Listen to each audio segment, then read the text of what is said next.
Probably the first Ride1up DRT in a grocery store. This thing is quick, man. Here she is, ladies and gentlemen. I have got my own Revv1 DRT from the company Ride1up. I asked for the toy soldier one because originally we had the black one from the Ninja that I purchased myself. I ended up selling that for the exact same price that I bought it for, and then I had them deliver this to me from the company. And I already modified it. I haven't even taken off the tags yet. This thing is so brand new. I have 1 mile on this bike. I just literally went down the street from my house. This tag is on here. This is still on here. There is another tag. Oh yeah, this still has the cover on the light and everything like that. This is a brand spanking new bike. Look at the tire tread. You can see all the little knobbies and stuff on here. I don't know exactly what you call those things, but it's brand spanking new, and we have a 24 amp hour battery down here. Yes, I converted this to a dual battery setup. Now I know a lot of you guys are probably thinking, I thought you were doing a 72 volt system on here, and I am, but I also wanted to do a dual battery setup, and it's very simple to do. I didn't really make a video on it because I do have an older video on the original Ride1up, the street version, not the dirt version. 100% the same. I'll put some images up on the screen, but basically all you have to do is take these screws off the side panel. There's 4 on each side. Once you do that, you pop it off. You're gonna see that everything's zip tied. I didn't even take the zip ties out. All I did is unhook the main connector. You have to get the battery blender from Ride1up, or you can find one online, but it has to be at least 40 amps because I think this bike pulls about 35 amps in boost mode. So make sure you get one that's 40 amps on a balancer, just because you don't want to have any issues. And then you just have to basically put the battery rail on top of the cover plate, route the cable in the back underneath with all the rest of the cables where the motor cable goes underneath, and then just hook it up. And then you just have to put the bolts all back in, turn that battery on, and you're good to go. You can either run on both of them at the same time. You can run on the top one if you want. You can have the bigger one on top if you want and the smaller one on the bottom, or you can have the bigger one on the bottom and the smaller one on top. I opted to get the smaller one on the top because I want the center of gravity to be lower on the bike. Now, personally, you guys can do whatever the heck you want. Check out this image where I put the battery upside down. And so on this bike, because you have that plate in the middle where you can hang bags off to the side of it and stuff like that, I used the original holes that held that plate on to put that on there. Please don't hit me. Please don't hit me. Please don't hit me. So technically you can put 3 batteries on this bike.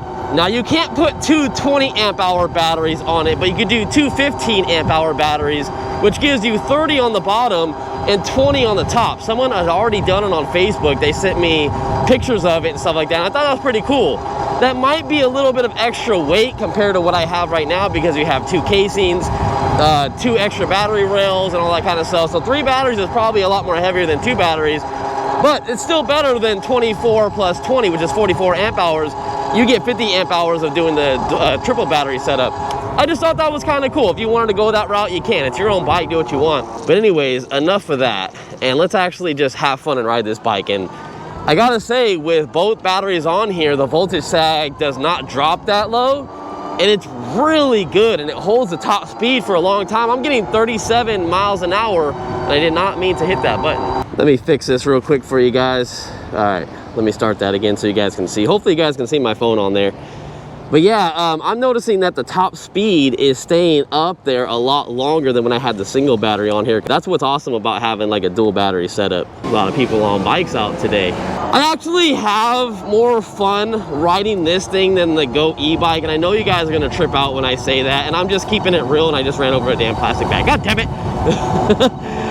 But seriously, like, I feel like this is more nimble, more fun. It looks cool. The Go e-bike is more of a stealthy look. I understand why a lot of people are buying that. This thing does not go up to 42 miles an hour, or maybe if you're 120 pounds, you're gonna go a little faster. But realistically, I noticed on the Go e-bike is that when it heated up, it was only doing like 38 or 37 miles per hour, which is as fast as this thing goes. It feels more bulky. It does turn a lot better than the Lyric X. I'm talking about the Goat bike compared to Lyric X, but this thing turns better than both of them. This thing is like hands down very comfortable. Love the seat, love the suspension. It does sit a little bit taller though than the original Revv1. I can't personally compare them because I did a 72 volt on my old one, and then I also put thanks for going through the light, buddy. I also put smaller tires on it. They're motorcycle tires, so I can't really put them side by side because that'd be an unfair comparison. But I have heard in the community that it is a big difference, or maybe like an inch or so. But it's not that bad. Once you're on it, the suspension just makes up the difference. I don't have an issue at lights either, like putting my feet down or nothing. But I love it. It's so comfortable. And I feel like I came at a bad time because there's a lot of traffic, a lot of bikers out, people in the bike lane parked, and I do not want to get ran over today because I really love this bike. This is a very unique bike. One thing that I wish they might have done, and I like the green, don't get me wrong, I love this color. I saw a lot of people mentioning that it would have been nice to be black with the tan parts on it. I think they did a good job. You can't have so many colorways because you might have extra inventory. They got to pay for that, and they got to try to get rid of that inventory to sell. But I can see where people were coming from with wanting like a black one with a little bit of like touch of color. But I'm pretty sure what a lot of people are gonna do is once these are kind of like in the market and people buy them maybe used or something like that, maybe people buy extra parts off of them, I can see people taking this like tan light off and putting it on their black one, or like the molly plate that's on the side, putting that on. I honestly almost thought about that. And one thing that I did almost think about is, you know how I have that battery down at the bottom? It'd be cool if someone cut that plate out to match the outside of that battery. So you'd still have a partial piece of that cover on. And you'd probably maybe want to put the smaller battery on the bottom to do that, just so you'd have more of that plate to show. But I think it'd be pretty cool if someone cut that plate out just to go right over that battery. And look at this, we are hauling ass. This is only off 1 mile per hour. I'm doing 37. Oh, I was gonna run through it, but it didn't change in time. I was hoping to blow through this because we got some cars up here. One thing to note though is man, our max speed was 40 miles an hour. That's probably when we were going down the overpass. I've noticed it's not as quick 0 to 15 as the Go e-bike. It's just not. 52 volt compared to 60 volt, and you're just not going to get the same type of power, especially that bike has a 50 amp controller and this one only goes up to like 35 amps in boost mode. So it's just something to keep in mind if you're really looking like for the most speed like possible. Then yeah, you might want to go with the Go e-bike. Now I feel like these bikes are actually a good comparison because the Go e-bike and this one are pretty much the same price. This one is actually $100 more. And I'll say this right off the bat, Go e-bike, get it for power and speed. Get this one for comfortability and off-road and just having fun with it. I would still hands down get this bike if you were gonna ride in the street and just change out these tires. These tires are loud as hell. I don't know if you can hear them, but they're humming right now. Definitely get oh dang, these brakes are loud. Get some street tires on this thing and you'll love it. It's honestly a fantastic, comfortable bike. Now it's probably like, I would say this one's a 9 out of 10 and the Ghost Cat is a 10 out of 10 for comfortability. I feel like the Ghost Cat was a little tiny bit more comfortable, and that's still a fantastic bike, especially for that one being 2,000. I have coupon codes for all these bikes. It's MrCentralDriver. Make sure to add it to the checkout. Just try it out. If it's a bike that you don't even know if you want or not, just see if I have an affiliate code for them. Just do it in your checkout real quick while you're watching this video. Might be able to save you something. But we made it here. Fun bike, and I don't know why this one just feels so much more fun to ride than the Go e-bike. The Go e-bike is just, I don't know, it's just simple and it does what it needs to do. It's just nothing special going on about it. Oh yeah, I'll turn it off in a sec. So the light is bright, that's right. I didn't know I had my light on. Oh, that's a daytime running light. The daytime running light's bright then. Oh yeah, that is not the actual light. That's a daytime running light. They're saying that was bright already. Dang, that's crazy. Probably the first Ride1up DRT in a grocery store in off-road mode too. This thing is quick, man. Just wants to do a wheelie. It's nighttime, baby. Let's check out this headlight. I still have not taken the wrap off of it, and I still just don't want to. I want to keep it nice and pristine, especially when I do the 5,000 watt motor kit on this thing, 72 volt. I still want all the stickers to be on it. I think that'd just be hilarious, you know, like brand spanking new. But my coworker wants to ride it.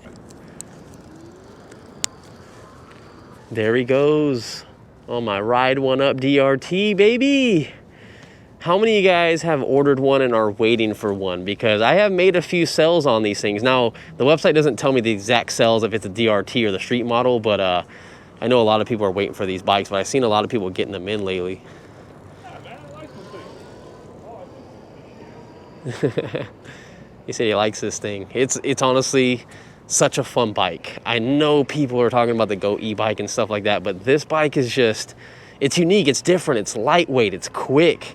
It has its own characteristic, it has its own feel. It's just a badass bike, where I feel like the Goat bike, it's quick, it's cheap, but it just feels like your everyday bike you just sit on and go. Dang, the headlight's bright. That thing looks good moving. It's fun, man. Yeah, it's a badass bike. You're one of the first people to ride them because people are barely starting to get them in. Oh, they're brand new? Yeah, brand new. I only have 5 miles on it. All right, let's get out of here, ladies and gentlemen. Whoa, oh. Hey, here's one thing I need to let you guys know. Look, throttle, no throttle. It stays on the throttle for like half a second. So look, let off, it's still going. It's a little scary, watch. Woo! That is a scary feeling if you don't think the bike's supposed to do that. And it's really not actually supposed to do that, but I noticed the original Ride1up did the same exact thing. And it's just a setting on this bike. I don't know, I couldn't tell you. Hold on, I think I'm on my high beam. Oh wait, no, okay. Dang, that looks high to me.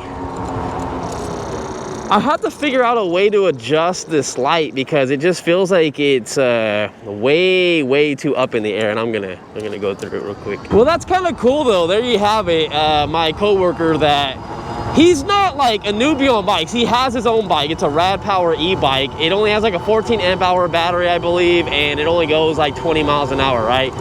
But I like for him to ride these things because he's not experienced on all these fast ones.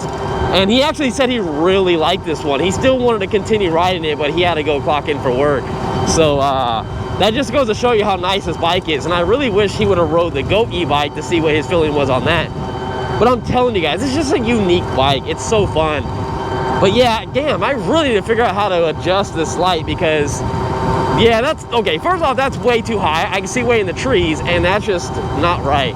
There are 2 screws on the top of this plate, and you're not going to be able to see them. And I thought they were like adjustment screws. Oh crap, okay, I did not see that water. I was paying attention to the road. But yeah, they didn't do anything to the bike, like the adjustment on the headlight. So I need to actually read the owner's manual, maybe go on the website, they normally have the owner's manual on there, and see how to adjust this light and show you guys. Because I don't even think anyone's shown how to adjust the headlight on these things. Even if you can, I'm really curious to know. Let's go off the curb. Oh, it's so smooth. I might air these tires down actually like 1 or 2 more PSI because it felt like it had a little bit of a bounce from the tire itself, not the suspension. But it just, you get that little vibration from the tires, that's it. But man, this thing on street tires should get more range, and it won't sound this loud, and it should be super fun. Oh man, I just went over a lot of water. Holy shit, hopefully it's not on the GoPro. I guess that's a con of this bike, is the fact that what you lose out on buying the DRT from the street version Revv1 is there's no turn signals, and then the fenders, they're, oh shoot, the trees, they're dirt bike fenders, so you don't really have that much protection from, you know, just riding every day. Like, so if you're gonna run over a bunch of puddles, mud, stuff like that, it is definitely gonna fling all over the place.